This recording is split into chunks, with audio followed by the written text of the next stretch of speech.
Hello and welcome to livealittlehigher.com. This week we resume learning Pirkei Avot, Ethics of the Fathers, and we are in chapter 5, Mishna 5 and 6. I'm going to read two Mishnas today because they're short and they really go hand in hand. The Mishnah number 5 says, 10 miracles were performed for our ancestors in Egypt and 10 at the sea. The 10 plagues did the Holy One, blessed be He, bring upon the Egyptians in Egypt, and 10 at the sea. And then Mishnah 6 says, with 10 trials did our ancestors test the Holy One. Blessed is He in the wilderness, as it said, they have tested me these 10 times and did not heed my voice. So we see here from the book of Rabbi Abraham Twersky, Vision of Our Fathers, he explains here that again, Ethics of the Fathers is not really a history book. This is not a history book. This is an ethical book that that tries to explain to us what's the better way to live. And we learn from our ancestors, from their lives, of everything they had to go through, what is the best approach to our struggles today. So he says here, what is the point of telling us that our ancestors were the beneficiaries of miracles? Like, what are we trying to gain from this? Some people who struggle with emunah, with trusting God, may say, if only He were to give me a sign, if only we saw miracles the way our ancestors did. This sounds logical enough, but the fact is that the aphorism, seeing is believing, is not always true. I also read ones that say, seeing is believing is not true, believing is seeing. Because people see what they want to see. Maybe you have a miracle right in front of you and you don't see it because you don't want to see it. All you have to do is to want to believe. This is the true free will, is to want. It's not if you're good or you're bad. It's you want to be good or you want to be bad. The wanting is what determines in what direction you're going to go. So it says here, it is possible for a person to witness and manifest divine revelation and still not be a believer. And there's a proof of this in the account of the Jewish people when they left Egypt. So Moses told them that God had sent him to deliver them from enslavement, and he performed miracles before his eyes. We had the 10 plagues, like they were like unbelievable. 10 plagues.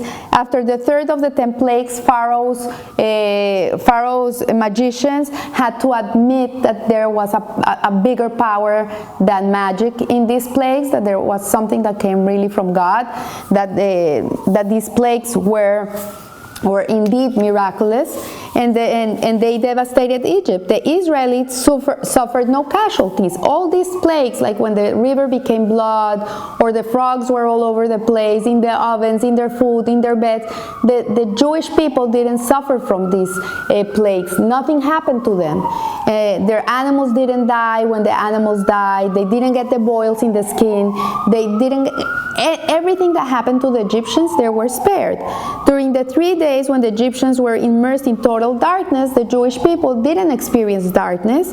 They basked in sunlight. So when all the Egyptian firstborns died, not one single Jew died.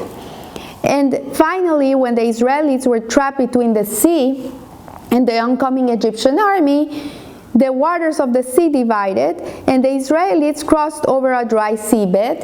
Yet the Talmud tells us that there was an idol of Mika that was with the Jewish people. The Jewish people before leaving Egypt, they used to worship idols.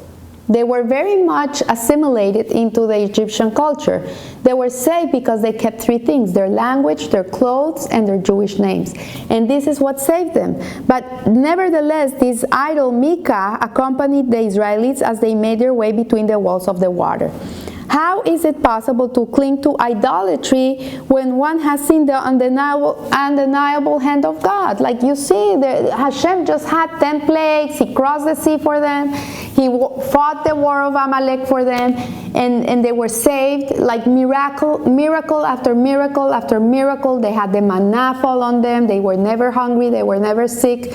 The clothes were always clean. They come to Mount Sinai, they receive the Torah, and what happens? A few days later, 40 days later, they're worshiping the golden calf.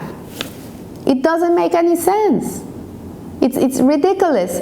So from here, Rabbi Twersky is explaining to us that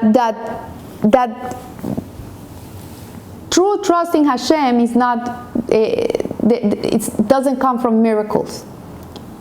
True trust from Hashem comes because a person really sees God in everything. It's seeing God, because He can do everything for you, and you might be blind to see all the brachas that He has for you. So he teaches us an important psychological concept.